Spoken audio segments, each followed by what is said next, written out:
খাজা বাবা মারে হাবা গেছিলেন নবী গুণগার খাজা বাবা মারে হাবা। এখন রাত বাজে প্রায় 11টা, আর এই 11টা বাজায় গোয়ালপাড়া ডিস্ট্রিক্টের জলেশ্বর নামের একটা জায়গা আছে, এখানে আমি আইছি। আর এখানে আইসে মানে বহুত দিন ধরে একটা মানুষ আমারে কল করতো, প্রায় 1 থেকে 1.5 মাস হয়ে জায়গা একটা স্টুডিও ওপেনিং করা লাগে, এই জন্যে আমারে ইনভাইট করছে। বহুত দিন ধরে কল দেয়, তো নানান কাজে ব্যস্ত থাকি দিকে আইবার নিকে পারছিলাম না। তো যাই হোক আজকে আমি আইছি এখানে। আজকে দেখতেছেন আমার সাথে যে কত মানুষ আছে, এই গ্রামের যত মানুষ আছে আমার প্রাণপ্রিয় ভালোবাসার মানুষ, সব মানুষ আমরা আজকে একত্রিত হয়েছি আর আমার দেখবার নিকেও আইছে। আর এই যে দেখতেছেন সিম্পল একটা স্টুডিও, মানে আসল ঘটনাটা কি, সম্পূর্ণ ঘটনাটা আজকে আপনাদের সাথে ব্যক্ত করবো। তার সাথে যে দেখতেছেন ঢোল, তার বাদে দুতারা, বাজনা, কিশোর সব কিছু আছে। পুরা রাত ভালো ভালো গান হইব। এই স্টুডিওর যে মালিক আছে অ্যাকচুয়ালি তার চ্যানেলে কি কি ধরনের ভিডিও আপলোড হইব সম্পূর্ণ কিছু আপনারা জানবার নিকে পারবেন। এই যে একজন দেখতেছেন সিঙ্গার আছে আমার সাথে। আচ্ছা, তোমার নামটা কি? শাহিনা আহমেদ। শাহিনা আহমেদ। তো ঠিক আছে গাইস, আর বেশি দেরি করি না, সব মানুষ মানে এক্সাইটেড হয়ে রয়েছে গানগুলো শুনবো। যার স্টুডিও আছে তার সাথে আমরা আলাপ আলোচনা করি। আসসালামু আলাইকুম। ওয়ালাইকুম আসসালাম।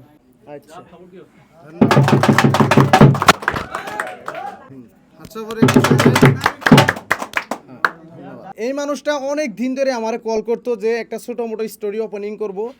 যখন ওপেনিং করব আমার নিজেই ওপেনিং করুন লাগে, বহুত আগে করে হারতো, কিন্তু আমি হারিনের দিকে এতদিন ওপেনিং করে নাই। তো আজকে ফাইনালি আমরা সবে মিলে, গ্রামবাসীরা আছে, আমরা সবে মিলে ওপেনিং করলাম। তার বাদে মিষ্টিও খাইছি আমরা সবে মিলে, আপনারা ভিডিওতে দেখবার নিকে পারবেন। কুমু, আপনি তো অনেক কষ্ট করেন, আপনি অনেক মানে এক কথায় দিন হাজিরা করে খাওয়া মানুষ। এই মানুষটাই এই ফেসবুকে বা ইউটিউবে অ্যাকচুয়ালি কাজ কে নিকে করবো, তার মুখে থেকে আমরা এই কথাটা শুনুম। আপনি ইউটিউবে ফেসবুকে কাজ কে নিকে করবেন? তার মানে আমি এমনি কষ্ট করে খাই, তার ভিতরে হয়তো আমি এটা তার মানে আমি এই গান বাজারে আগে থেকে ছোটোর থেকে খুব ভালোবাসি, যার জন্য যেমন আমি আইসি আর কি।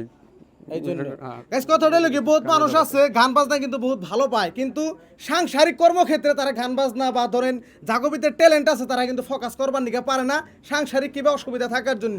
এখন এই বয়সে এই সময়ে এখন ইনি ভালো একটা চ্যানেল খুলছে, চ্যানেলটার নাম হইলো ভাইজান স্টুডিও। ভাইজান স্টুডিও, যেখানে আপনারা সুন্দর সুন্দর নিত্য নতুন গান পাইবেন। এই যে দেখতে আছেন বাজনা টাজনা সবসময় প্রত্যেকটা ভিডিওতে থাকবো।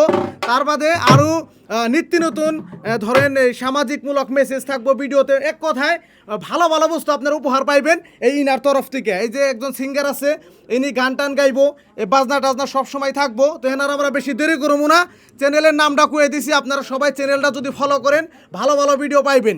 এই যে দেখতেছেন কত আমার ভালোবাসার মানুষ। এই যে সবাই কেমন আছেন? জোরে একবার কেমন আছেন? যাই হোক, ভালো লাগছে, সবাই আমার প্রাণপ্রিয় ভালোবাসার মানুষ, এক কথায় ভালো লাগছে। আর গাইস এই যে দেখতেছেন এইখানে মানে আলাদা আলাদা ট্যালেন্ট, ইনাগো কাছে কিছু কথা জিজ্ঞাসা। আচ্ছা ভাই, আপনার নামটা কি? আমার নাম মোহাম্মদ আশরাফুল ইসলাম। আশরাফুল ইসলাম। এইটা কতদিনে শিখছেন ভাই বাজানি? এটা বহুত দিন গেছে আমার। বহুত দিন গেছে না? মানে এই যে ঢুল যে বাজাই, যে একটা কাকারা যে দেখতেছেন, কি কইবেন, বাজানের স্টাইল দেখলে না আপনার শরীরের পশম খারিয়ে উঠবো, মানে এত সুন্দর করে বাজায়। একটু ডেমো দেখান, একটু ডেমো দেখান। দেখছেন অবস্থা? এরকম করে মানে ঢুল বাজায়, এই যে একজনের দুতারা বাজায়। তো হ্যাঁ, আমরা বেশি দেরি করি না, অ্যাকচুয়ালি যেটা আমাকে ফাংশন, যেটা কার্য হচ্ছে, আমরা গান হ্যান স্টার্ট করুম। এই যে আমাকে পাশে দেখতেছেন সিঙ্গার আছে, ইনার মুখে দিকে একটা আমরা ভালো গান শুনুম। হ্যাঁ, টন শুরু করো, গান গাইবো। খাজা, হ্যাঁ রেডি। খাজা বাবা মারে হাবা গেছিলেন